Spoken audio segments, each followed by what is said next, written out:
All right, welcome back. So the next thing we're going to do is we're going to talk about the rest of the variables. Now remember, a variable is a property that holds a value. That value could be true or false, could be a number, could be words. So let's talk about what else we have here. An integer is a whole number.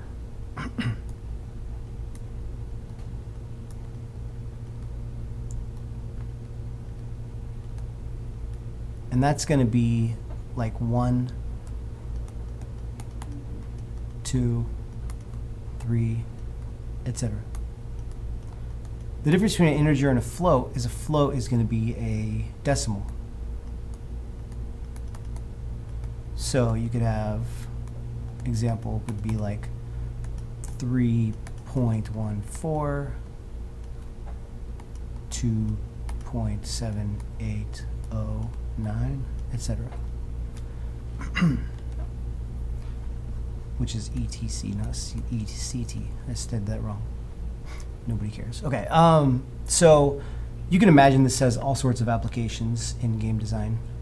When we use an integer, maybe it's like you have 3 hearts and your heart is destroyed, so you lose 1, and you have 2, or lives, Decimal would be like maybe you lose 3.5. You have 3.5 hearts and you lose half a heart. So, or you take 72.6 damage, or something like that. And, or maybe you have like a chart that says, what's your fuel?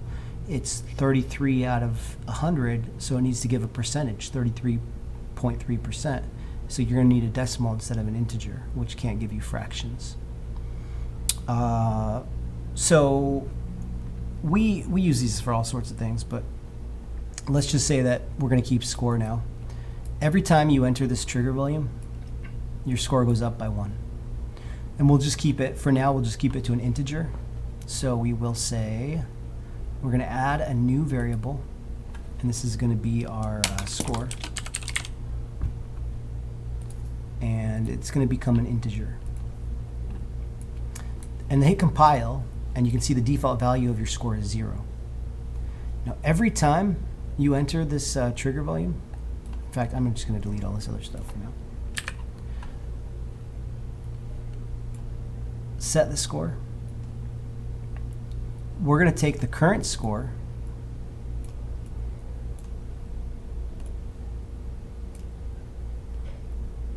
get our current score, and we're going to add it +1 to it. So we'll just say add or +1.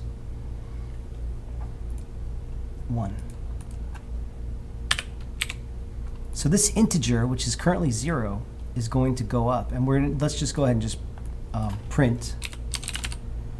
And it's not going to let me print that because it's not a string. So we'll just type in print string.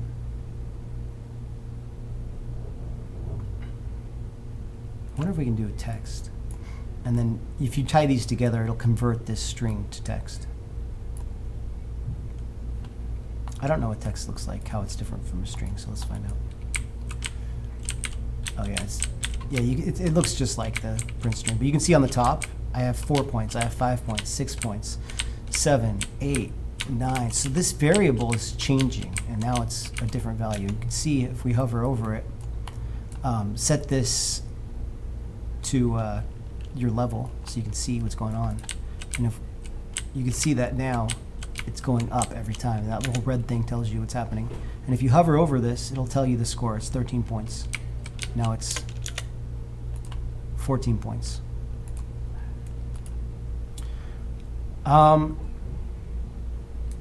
Let's say that we wanted to get a percentage of fuel.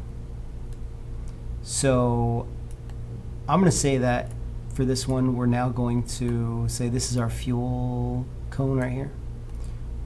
And we're going to add a hit event that says every time I hit this thing, my fuel is going to decrease. So we're going to add another variable, and this time instead of an integer, we're going to use a click on that drop down. We're going to use a float, which is going to give us a percentage, a decimal point. Right now, we'll say that our fuel is 100. So hit compile and set the default value to 100. and that's going to be the maximum fuel. So let's get we're going to every time you hit this thing, you lose fuel. So we'll take the fuel and we're going to set it to the amount of fuel you have, which we'll just drag out and say get, minus, so we'll do subtract 1. Now why are we using a float? Well, let's then take this number, divide it by 100. So 100 by 100 is 1, so that means you have 100% of your fuel. And then let's print that instead.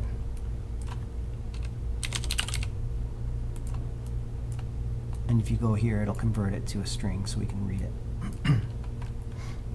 So now I hit play, and I can see that I touch this, and you can see that it's doing a fraction.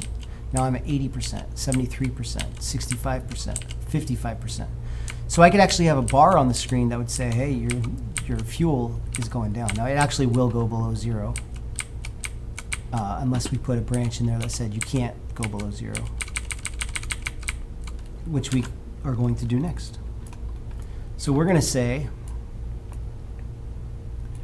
right here, branch. If your fuel is not greater than, is less than 0, you cannot lose any more fuel. You've spent it all. So we're going to check your fuel, and we're going to see if it's greater than or equal to 0.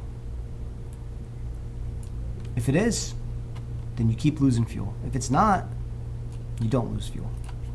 So let's try that. So we're at, okay, and I keep touching this thing, and my fuel is 0, it stays there. It got all the way down to negative 0.1. And that is because I shouldn't have done less than, I should have done if it's less than 0, less than or equal to.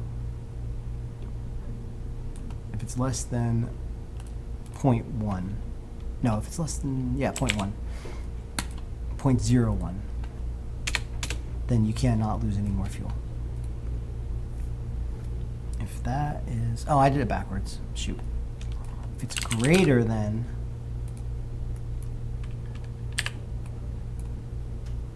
0, then you won't lose any more fuel. Once it hits 0, this becomes false, and now nothing's going to happen. Let's also make it so you can gain fuel. So we'll use a different one, cone here, and we'll change the material. So that's the lose fuel. To gain fuel, I'm just going to do like, I don't know, what's green, this thing. That's your fuel right there. So you can get fuel. Oops. I don't know why I'm not seeing green here. Maybe it's just compiling shaders, but whatever, I'm going to do that one now. Okay. That gets you fuel, that loses fuel. So I need to add a hit event on this.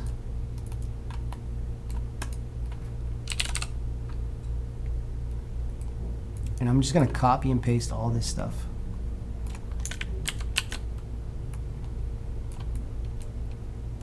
And we're going to say, but we're going to switch a few things. Instead of subtracting 1, we're going to add 1. So plus or add 1 every time you touch it. And instead of saying if it's, as long as it's greater than 100, this applies, we're going to say if it's greater than 99.99, nothing will happen. Only if it's less than that. So we're switching these. We could have also changed the sign on this and did a less than, and then made it true. But so right now, as long as you have, as long as you don't have 100 fuel or more, then this will work. If you do have 100 fuel or more, nothing happens. Let's give it a shot. My fuel is 100. I touch that, nothing happens. touch this, I lose fuel. I come back over here, I get my fuel back. I'm losing fuel. It's down to 0, it stays there. Come back over here, I get my fuel back until I get back to 100 and it stays there. So this is the basic math function. These are functions that deal with gaining or losing fuel. Let's actually turn these into functions. So we're going to add a function that says gain fuel. We're going to add a function that says lose fuel. And I'm going to copy and paste the gain fuel one. I'm going to copy and paste all this stuff. Oh, this is lose fuel. Into here. Control C, Control V. And then I'm just going to tie it into this. And then for the gain fuel, I'm going to copy and paste, or cut and paste. Control X. And this is gain fuel. Control V to paste.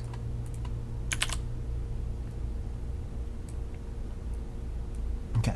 So now in our event graph, we're going to say this, when you hit that key, lose fuel.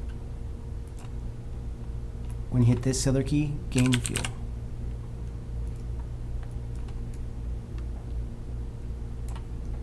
Let's see if it works. Losing, gaining. So the exact same effect.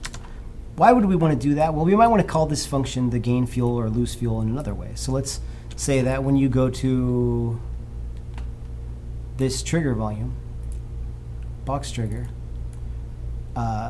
let's delete the code that's currently there. Let's say that you lose fuel every time you overlap that. And you can see our fuel goes down every time I enter that box. A string we've already learned about because you've already played around with it. It's text. Text, but can also have symbols like exclamation points. It can also have numbers.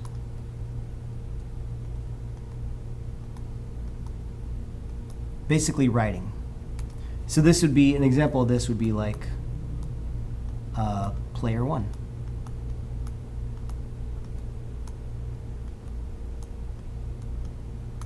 You can have spaces and all that stuff. It's to identify names and characters. And this would be like, so this would be like for things like inventory, weapons, etc. Vectors, rotators, transforms. We'll get to those next. I think that's probably enough for this video.